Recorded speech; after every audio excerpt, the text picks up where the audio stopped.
And I would walk 500 miles, and I would walk 500 more, just to be the one who walks 1,000 miles to fall down at your door.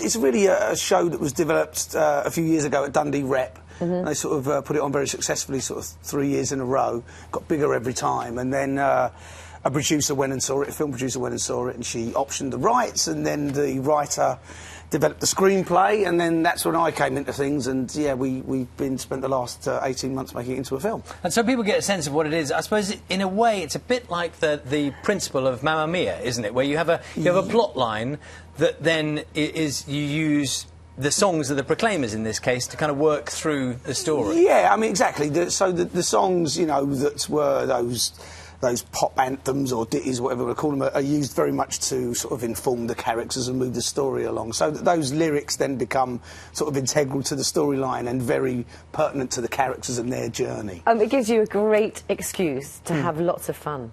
That's the impression I got. I mean, that's the great thing about music, isn't it? Well, I'm glad you got that impression, because that's very much the aim. That, you know, music sort of crosses boundaries very easily and very quickly, and stuff like 500 Miles, you know, people know and love, and every wedding you go to, you know, sort of people put it on. Yeah, that's really the aim of the film, is to make you feel good and put a smile on your face. I will walk 500 miles, and I will walk 500 more, just to be the one who walks 1,000 miles to fall down at your road. We nearly died, Ali. Why would you want to go back? Because they wanted me! The big secret is, of course, is I didn't do many musical numbers in Bugsy Malone. In fact, I didn't do any.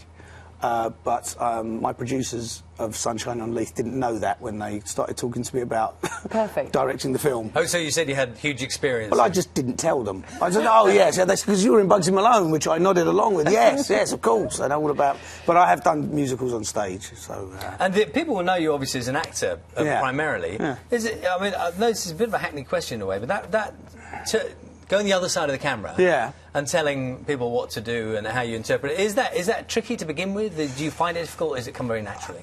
Well, what I did quite cannily in the beginning was I directed a film and got a lot of people in it who I already knew, a lot of actors that I already knew and trusted and had relationships with before, either working or friendship. And so that kind of made my transition a bit easier in terms of, you know, talking to people and trying to achieve a certain result. But... yeah, I mean, and once you start directing, it's quite a sort of kind of enthralling and addictive and Moorish kind of process. You become power crazy. Oh, I do, yeah, absolutely, yeah. I'm an absolute nightmare.